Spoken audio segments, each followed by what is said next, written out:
Welcome to The Explainer. Today, we're digging into one of history's most chilling questions. How does a democracy actually die? We're going to explore the origins of the Third Reich, really trying to understand the complex and frankly scary circumstances that led to one of the most catastrophic rises to power ever. So let's just jump right into that question. To even begin to answer it, you have to look beyond just one person. You have to look at the entire environment, the society, the economy, the political chaos, all the things that created the conditions for such a radical, terrifying shift in national leadership. And yeah, to really get the outcome, you first have to understand the setting. Picture this, a nation just reeling from one crisis after another. A society that was, for all intents and purposes, fundamentally broken. I mean, this timeline just lays out the relentless pressure.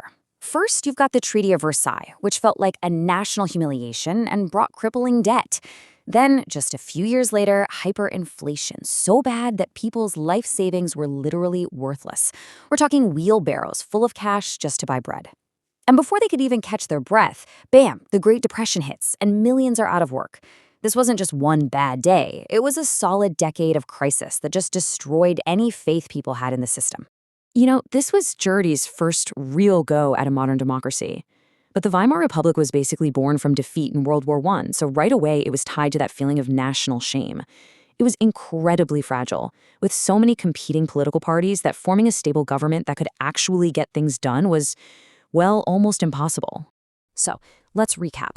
You've got economic misery, a government that can't seem to do anything, and this deep, simmering sense of being wronged as a nation. That combination, it created a profound desperation for any kind of solution, for any strong leader who promised to bring back order and pride. And that desperation, that was the fertile ground where extremist movements could really take root. Okay, so now let's look at how this chaotic environment was just expertly exploited. This political ascent wasn't some fluke. It was a result of a very deliberate, very calculated strategy to consolidate influence and eventually take over the entire country.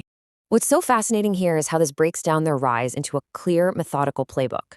First, it started with a story, a powerful one, that pointed fingers, created scapegoats for Germany's problems, and promised a glorious comeback. Then, they absolutely mastered propaganda, using these powerful symbols and huge rallies to create an incredible sense of momentum. They poured gasoline on every social and political fire they could find. And finally, they used backroom political deals to get a legitimate foot in the door. But look, gaining a following is one thing. Turning that influence into absolute, total control, that required a whole other set of moves. Moves that were swift, calculated, and happened after they were already inside the halls of power. And this is the crucial point right here. Hitler didn't storm the Capitol in a violent revolution. He was appointed chancellor, the head of the government, through perfectly legal means. The traditional, conservative politicians, they dangerously, fatally underestimated him. One of them famously said, "We have hired him." They honestly thought they could control him, use his popularity for their own goals. They couldn't have been more wrong. Think about this. Less than a month after Hitler becomes chancellor, the German parliament building goes up in flames.